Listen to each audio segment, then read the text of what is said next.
Hello and welcome to another episode of AP Government Crash Course. Today's episode is on the inner workings of campaigns and presidential elections. But first, some history on the presidential process itself. So, in the early 1800s, congressional leaders held caucuses instead of primaries to select presidential candidates. In the 1830s, however, they transitioned to party conventions because caucuses were deemed to be too elitist. After the Civil War, political machines gained power as people moved to the North in search of jobs, which influential party leaders, also known as party bosses, were happy to give, so long as the workers would be loyal to the party. Party bosses also worked to place their people strategically in counties across the nation, to make sure that their party would win, sometimes even paying people to vote for their candidate, and even having votes forged. Presidential primaries became popular in the early 1900s, aiming to give voters a greater voice in the nomination process. So that was the past. Here are the key facts you need to know about today's presidential primary process. There's something called the invisible primary, or the money primary. Essentially, the phase before the actual primary season, where candidates rush to appear on television shows and seek endorsements in an attempt to rise in the polls and seem like likely presidential contenders. By 2008, 40 states had presidential primaries. Front-loading is the process where 3/4 of these primaries are held between February and mid-March. There are 3 different types of primaries. Firstly, there's closed primaries, which require voters to declare a party preference before the primary, and you can only vote for those parties' candidates. So for example, if I want to vote Republican in a closed primary, I'm going to have to say before the primary, I want to vote Republican, and then when I get there, I can only vote for Republican candidates. Open primaries, on the other hand, allow voters to choose on primary day which party they want to vote for, but again, they're still held and have to vote for those parties' candidates. Blanket primaries, like in California, allow voters to split their ticket, that is, voting for both Republican and Democratic candidates depending on the office.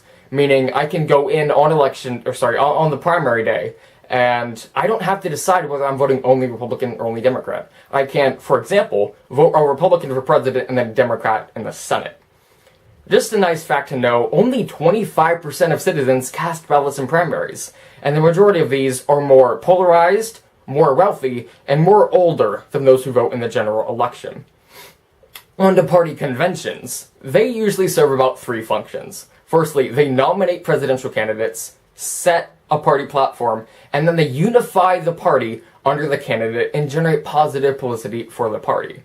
If we take a look, you can usually see that right after a convention, for example, the Democratic Convention, you'll typically see a rise in their candidates' polling. So like right after the Democratic Convention, there was a rise in Hillary Clinton's polls. The same thing for Donald Trump. So on to campaign spending and reform. The 1988 election saw from both parties a collective $60.3 million in primary expenses. That's quite a bit, right?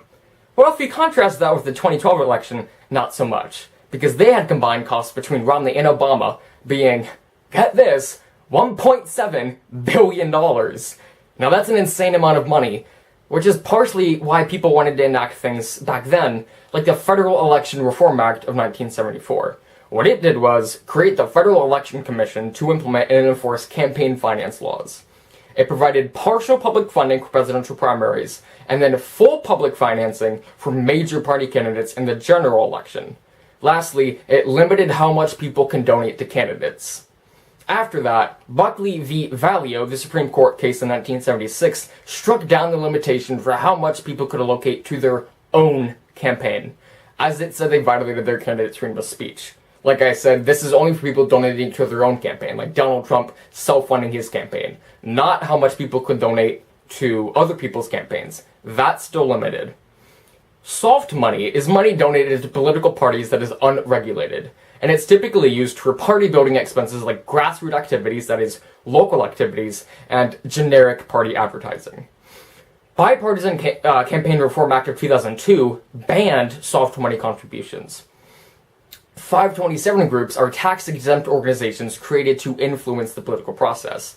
As they aren't connected to candidates or political parties directly, they're not regulated by the government. However, because of this, they have significant political influence. As for example, in 2004, they collectively spent $420 million on political messages. Under the Electoral College, it was originally meant to be a safeguard for the country, as the founders feared the ignorant masses. They did not want a direct democracy. That's why we have the Electoral College today. States have as many electors as they do congressmen. That is, at least 3. Electors used to be chosen by state legislatures, but today they're chosen by the parties, and are expected today, or in about 29 states, bound by law to vote for their party's candidate if they win their district.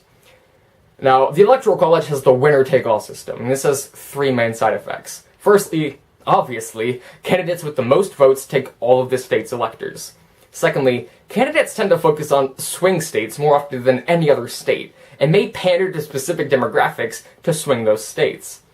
Lastly, as I talked about before, it restricts the ability of third-party candidates to win the office. So if it has these problems, why is it still here? Well, it would require an amendment to actually change, which is pretty hard to do.